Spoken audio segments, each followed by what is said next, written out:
Hey everyone, welcome back to our channel related to health and wellness. We're all about helping you live your healthiest life, especially in those golden years. You know, the ones where you've got wisdom to spare and you're ready to enjoy the fruits of your labor. We're here to give you the knowledge to make those years even better. Today we're diving into a topic that's crucial for everyone, but especially important for seniors' food safety when it comes to reheating. We're talking about those leftovers, those quick bites you heat up. Did you know some foods are actually better for you reheated, while others can pose a health risk? Before we get started, remember, this information is for educational purposes only. It's not a replacement for personalized medical advice. Always consult your doctor with specific health concerns. Now let's get cooking, safely. Alright, first up, let's talk about spinach. We all know spinach is packed with nutrients, right? Popeye had the right idea. But here's the thing. Spinach contains nitrates, which are naturally occurring compounds.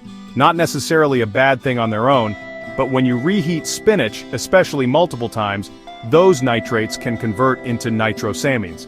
Now here's why that's a concern, especially for seniors. Nitrosamines have been linked to an increased risk of certain types of cancer. And as we age, our bodies sometimes have a tougher time fighting off those rogue cells. So, while a little bit of leftover spinach in a smoothie probably won't hurt, it's best to avoid reheating it, especially in large amounts or frequently. Think about it this way. Why take the risk? There are plenty of other leafy greens you can enjoy fresh or cooked without reheating.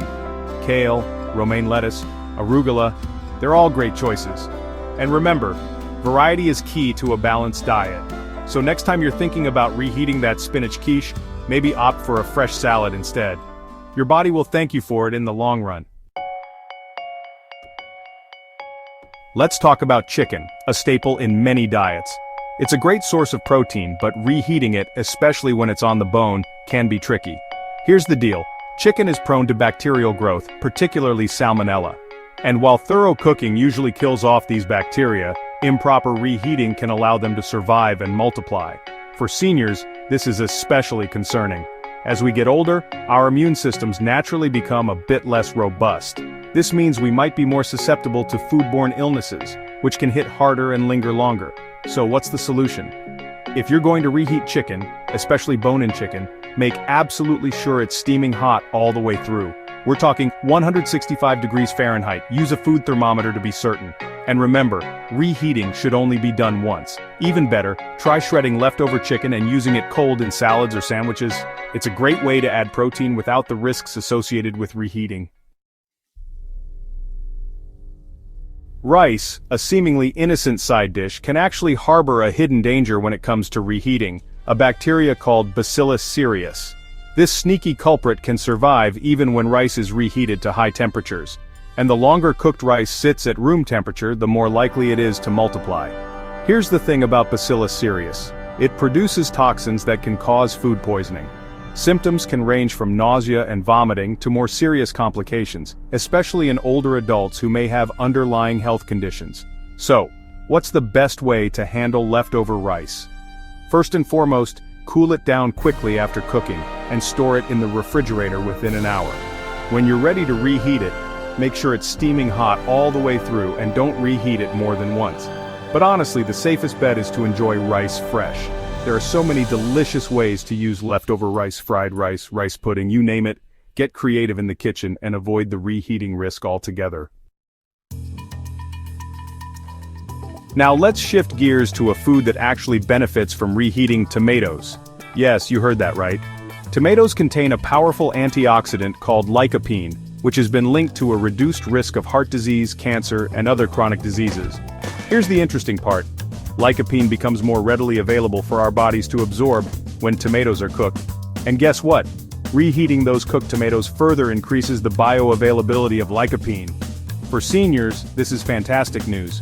Lycopene's antioxidant properties can help protect against cellular damage, which is especially important as we age.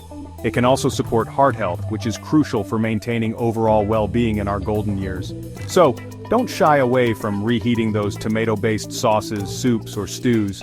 You're actually boosting their nutritional value and giving your body an extra dose of health-protective antioxidants.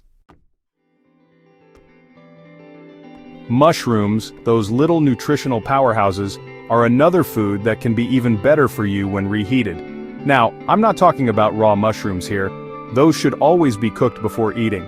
But once they're cooked, reheating mushrooms can actually make them easier to digest. Here's why.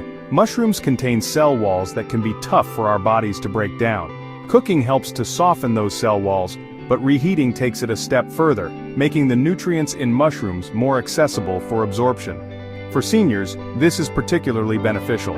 As we age, our digestive systems can become a bit more sensitive. Reheating mushrooms can help to reduce digestive discomfort and ensure that we're getting the most out of their nutritional goodness. So, don't hesitate to reheat those cooked mushrooms in your stir-fries, omelets, or soups. You'll be doing your gut a favor and maximizing the nutritional benefits of these fantastic fungi. Last but not least, let's talk about legumes, lentils, beans, chickpeas, the whole gang. These nutritional powerhouses are packed with fiber, protein, and essential nutrients. And guess what? Reheating legumes can actually enhance their health benefits, especially for seniors. Here's the deal. Legumes contain compounds called anti-nutrients, which can interfere with the absorption of certain nutrients. Reheating helps to reduce these anti-nutrients, making the nutrients in legumes more available to our bodies. But that's not all. Reheating legumes also increases their resistant starch content. Resistant starch is a type of fiber that acts like a prebiotic, feeding the good bacteria in our gut. This is fantastic news for seniors, as a healthy gut microbiome is linked to improved digestion, immune function, and even cognitive health. So go ahead and reheat those lentil soups, bean stews, or chickpea curries.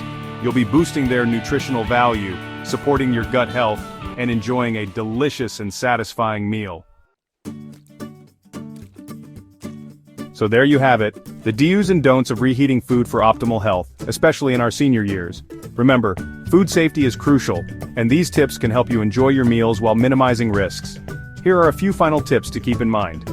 When using the microwave, make sure to stir and rotate your food halfway through to ensure even heating.